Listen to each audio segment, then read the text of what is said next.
Welcome back to Conservative Conversations. I am your host, Reed. And I am Frank. Today we're going to be talking about Donald Trump's controversial cabinet picks and other recent headlines. So let's get started. But before we do, please subscribe on our YouTube channel and also follow us on your favorite podcast platform. We would greatly appreciate it. And if you enjoy this content and want more, you can become a paid subscriber through our podcast host, Red Circle. All right, so to get started, since our last episode, it seems like a bunch of the news has been relatively the same. Global media still having meltdowns. They have still been talking about the sale of MSNBC.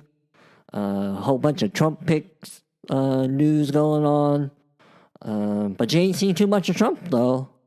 I guess he's busy working on his transition. You're right. It just seems like it's been a lot of the same here recently. We had the shakeup with Matt Gaetz, which I thought was interesting. Yeah, that was kind of some pretty big news. I mean, he was certainly one of the more controversial picks that Trump had put out there so far. What I love, like we were laughing about earlier, I love the theories around Matt Gaetz and how Trump's like playing 4D chess. And, there was this theory out there that, what's his name, DeSantis was going to appoint Gaetz to the newly opened Senate seat, because Rubio's going to be in the cabinet as Secretary of State or whatever. Right. And all that stuff to me is just so funny because I doubt that's really, that there was some big master plan for anything like that. Yeah, I couldn't really believe that either. That seems a little out there. I mean, because I even told you, I certainly don't know for a fact of any kind, but I would take it that Ron DeSantis probably is not the biggest fan of Matt Gaetz. Yeah. So I doubt he would have been very thrilled to have to go along with that plan. Yeah, but in the meantime, they've replaced that choice with Pam Bondi. Yeah, which was Florida's former attorney general. Yeah, and she's good. People might also remember her. She was one of Trump's defendants in one of the impeachment trials, wasn't she? Was she not? I believe so. That sounds right to me. Too, yeah.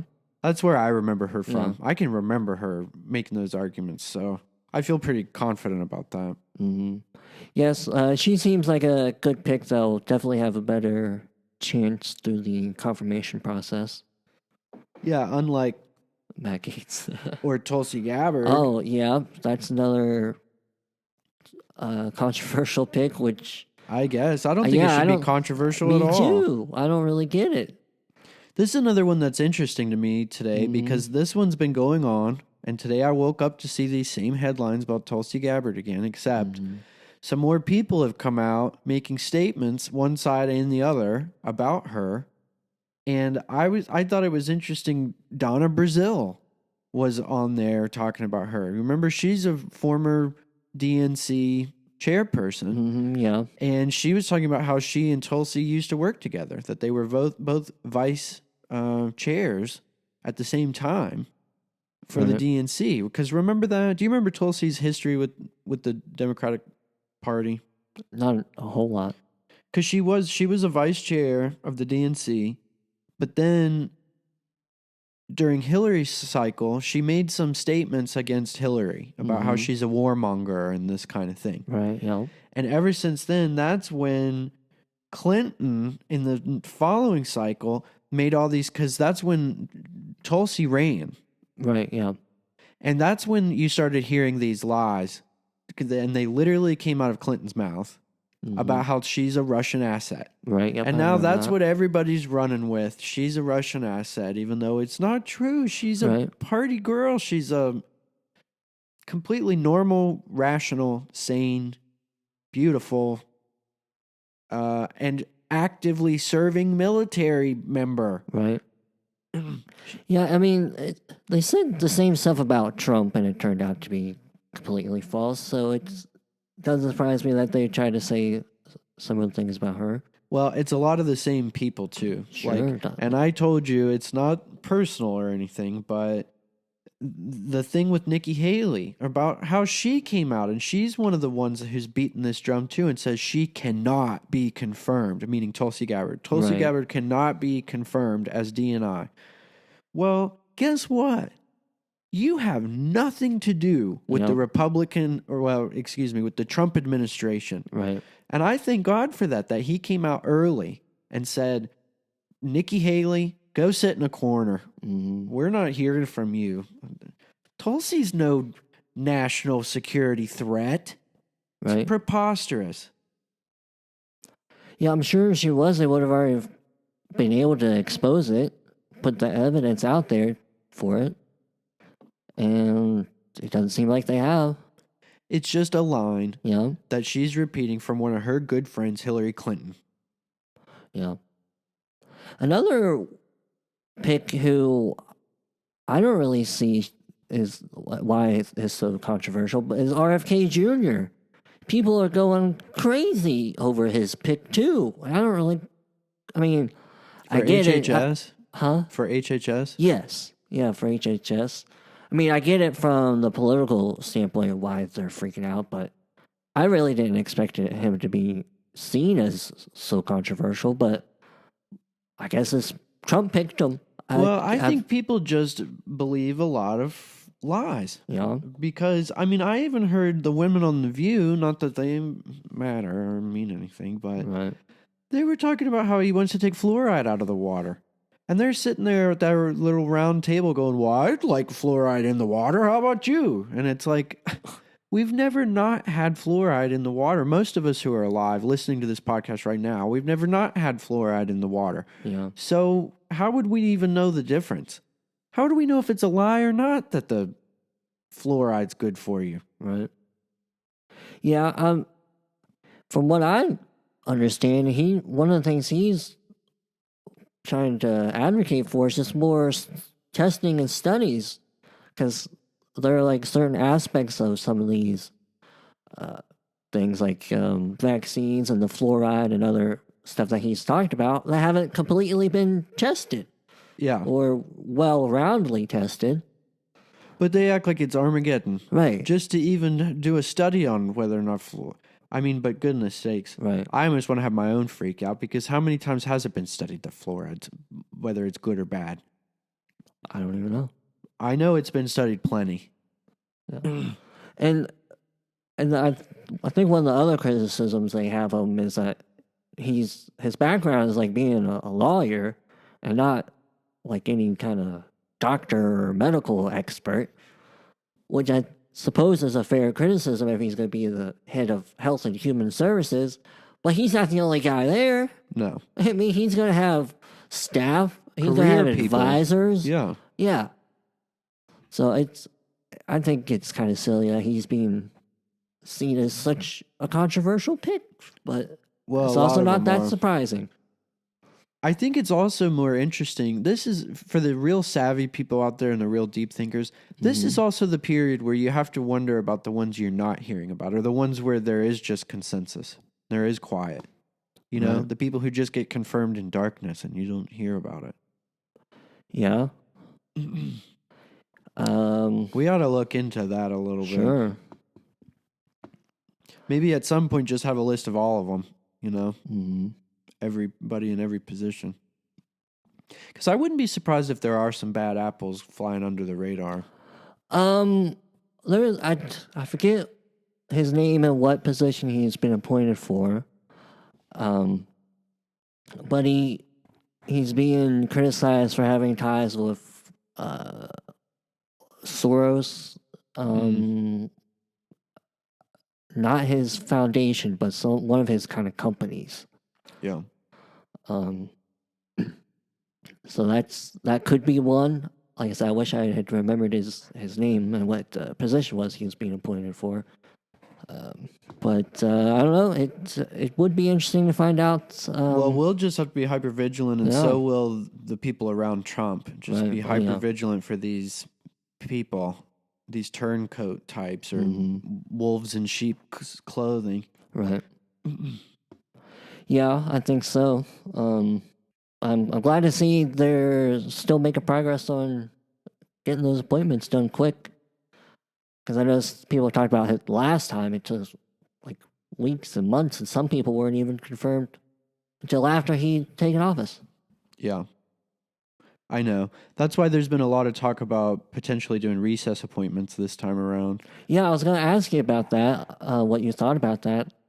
I think it's genius. I just think it's corrupt that you still basically have to have the Senate's approval to do the recess appointments. So he could still be forced into a situation of having to have the Senate confirmations, despite the fact that there is a recess appointment mechanism. Right.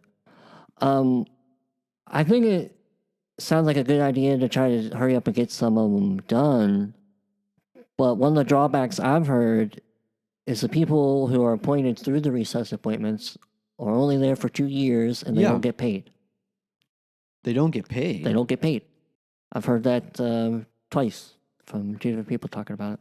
Yeah, okay. It's only a 2-year appointment. All right. But I think you're going to be mixing some technicalities on that because probably the idea is you can go ahead and do the appointment and it's done. But then you could probably still have a confirmation hearing within that 2-year period, and they would probably backdate the pay. I bet is probably what the structure is, because they do the same thing when the government shuts down and they have to do those layoffs or furloughs is what they always call them. Mm-hmm. And then once the contract gets renewed again, which it always does, they just get their back pay and they get their contract and whatever. So I bet it would fall like that. Like you can go ahead and do the appointment, sure. But then I bet there still is a process where that's why there's a cap of 2 years, because ideally there's still supposed to be Senate confirmed. So it can't go past a certain point because you need to be doing the confirmation process. You see what I'm saying? Yeah, that makes sense to me. I just haven't heard anybody talk about that being, I'm not saying it isn't, I just haven't heard that those who are appointed through the recess appointments can still then officially be appointed through but I'm the telling you, process. Reed, it only makes logical sense that way, because to have somebody work for 2 years without pay does not make any sense. That doesn't make any. It just says it's like the one caveat for a cabinet appointment, a recess cabinet appointment is okay. Well, they won't get paid. I don't think so. That doesn't make any sense at all. It would be nice if they do it so we can go ahead and get some of these people in, I suppose, get out of the way. But there's not a lot of time left because it's almost the end of the term and they got the holiday breaks. Yep. So who knows? I don't know, but I will tell you just as one final little cherry on top, because you asked for my opinion. I love the idea. I am one of these who believes that Trump did go in with a mandate. I think he should be able to appoint anybody he wants. I think that it's just sort of a formal process anyway of these confirmations. It's the president's pick. What are they really? They can sit there and rabble-rouse, but they either vote yes or no. Big deal. Just vote the guy in. So I would love to see the Senate, since, I think we could pull it off potentially. I don't know, but I would love to see the Senate just step aside and say, okay, Mr. President, have your way. Well, I don't think you're going to see that. I think it's kind of disappointing because we've already seen some of the shady elements of the Senate come out, and this is one. I guarantee there are Republicans in the Senate who are going to say, no way in heck. We're just going to sit back and let him. I've already heard some of them come out and say, well, it's the Senate's job to consult. Yeah, I've heard that plenty of times. Oh, it's to advise and consent. Mm-hmm. We need to advise and consent. Yeah. So just from my little personal soapbox, I think it's crappy that there isn't really a way around the Senate. Yeah. Even though it sounds like there's a mechanism, there's not really. Not really. And so I think it's going to be a process. I don't think it's going to be super easy. I wish it were. Yeah. I'd be curious to see if there's any appointments that actually don't make it. I've heard that it's kind of rare that they don't, unless they're like super controversial. Well, and it's just come to me now, but I think if Trump did really want to do the recess appointments track and there was a good logical argument for doing it that way, right? I think he's kind of blown that because, he keeps stating who he's going to appoint, even though he's not in office yet. And some of these picks have been controversial. Yeah. So, where at one point maybe the senators would have sat back and said, yep, he's got a big mandate. Let's just do this recess thing. Well, when they start hearing Matt Gaetz and Tulsi Gabbard, they're like, okay, wait a minute. Nope. The idea that we would sit back and let this man just appoint whoever he wants, no way. So I think that's really probably just dead talk now at this point. You get what I'm saying? Right. Yeah, I can agree with that. Now, I'm hoping to see, like, not only do we have, like, a good political change now that Trump's been appointed, that there's also a shift in the culture, which some say is upstream from politics, or politics is downstream from culture. And I think in some ways we've seen it. I think we have too. Yeah. I think the biggest thing has been the girls' sports. We just had the Yes. Olympics and Right. all of that. Right. And to see it affect the Olympics is huge. Yeah, definitely. Because hopefully, because it seems like people just want to go back to normalcy, to use that old phrase. And what's normal is a lot of what Trump represents. Like when J.D. Vance was first picked to be the vice president, the big tagline around liberal media was that he's weird. J.D. Vance is weird, right? Well, what's so weird about a guy who was, grew up in poverty, went to elite colleges, made himself out of, going through a career, marrying a woman, having children, and believing in God? What's so weird about all that? I mean, what's weird are these, who was it? Jaguar. The Jaguar commercials. Oh, yeah. Yeah, that stuff, that's weird. People don't want that anymore. And I think we're starting to see stuff like that. It's not weird to be proud of your country, to be patriotic. And I think people are starting not to be so afraid to be patriotic.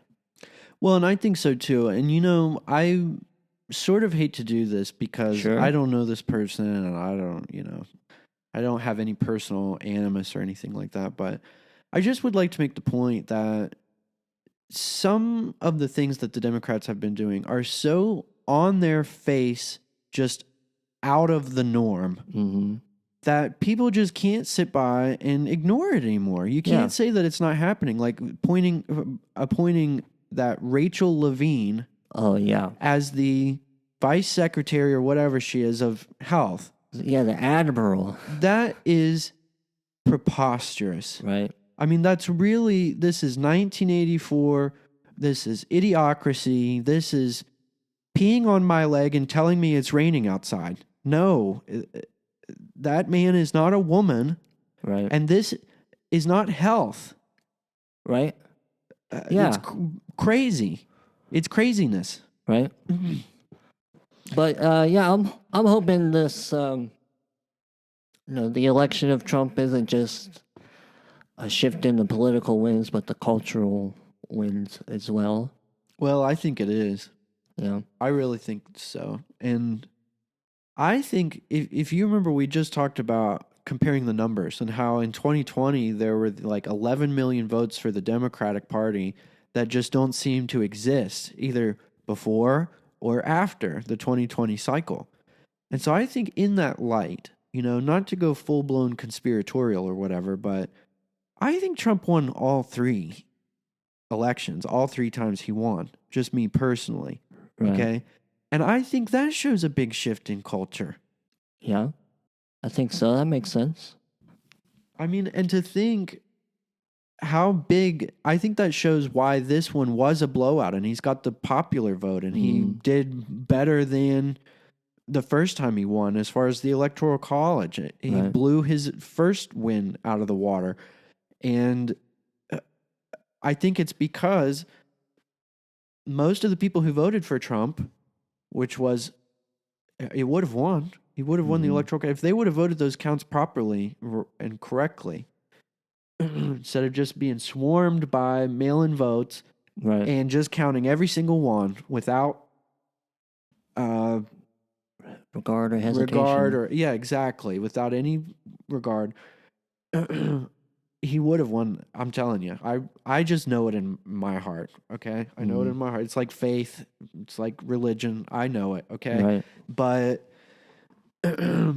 that's why, I mean, if you listen to what I'm trying to say, there was a silent majority that time too. And then having to sit through this joke of an administration and knowing, just secretly, everybody secretly knowing just that we got burned on that 2020. Yeah. I think you have seen a big shift in the culture. I think this election shows it. Yeah. I mean, because kind of going back to what we mentioned right off the top about how the media, particularly the liberal media, has been in a big meltdown. And I think that's another facet of the culture that's changing. People don't trust big media like that anymore. Yes. And they're seeking alternate sources, such as ourselves. Yes. I think you're right. Yeah. And I think that's essentially how it's going to be going forward. I mean, like we mentioned, they're trying to sell MSNBC, and sure, the rumors are Elon Musk might buy it, but it's still a cable network, and I don't really see, that particular type of medium being the predominant medium for most people. No. In the future, well, not the way things are going. Right. So, I mean... So hopefully, I mean, it continues that, people can find more reliable sources, to take a phrase from CNN. That was, what's his face's old show? Yeah, it was an oxymoron. Yeah. But yeah, I think that's another positive from Trump's election. I think so too, but I also believe, similarly, that's been coming down the pike for a long time too, because we saw with Twitter, the Twitter files, the Twitter fiasco, as some people might call it, that a lot of Twitter was just fake accounts, fake bots, fake servers that Elon went in there and slashed, like, what was it? I mean, it was some crazy number, like 95% of the staff or something like that. Like 80%. I don't know what it was. Like a whole bunch. Huge. Yeah. So the idea that Twitter was 85% bloat, well, of course that's true with MSNBC. Of course that's true with CNN. Of course that's true with ABC. Of course it's been true. Yeah. It just was, we were being fed lies. And now there's nobody, we've woken up, there's nobody to sell lies to anymore. Yeah. So it's time for downsizing and time for that bloat to go. Right. Get out. Yep. You're fired. That's right. So, but good things are coming, as they say. That's right. With Trump's, I would say Trump's 47th administration. The Trump 47 administration. Wouldn't that be something? 47 administrations of Donald Trump. My goodness. That would be something, especially given his age. It'd be a miracle. The immortal man. Yeah. Well, I guess that's pretty much all we got for this week. Yeah, hopefully the news will be more exciting. Yeah, the next time we sit down. Right? And tomorrow, if you listen to this as it comes out, is Thanksgiving. So we do wish everybody a happy Thanksgiving. And please do remember what Thanksgiving is for. It's not just to gather with your family and get fat off the turkey. It's to give thanks to God and whoever you might believe in. Amen. God. That's right. Give thanks to God. Well, I'm just trying to be inclusive. I know, but the people need to know the truth. Yes. But, yep, give thanks and show your gratefulness and have a happy Thanksgiving. And if you did enjoy this great conservative conversation, be sure to follow us on your favorite podcast platform. You can also subscribe to our YouTube channel. Just search at Conservative Conversations 92. That's right. And as you're enjoying your Thanksgiving dinner, we hope you might have a great conservative conversation of your own. Maybe mention us, our channel, have your friends and family check us out. And as always, we thank you for listening.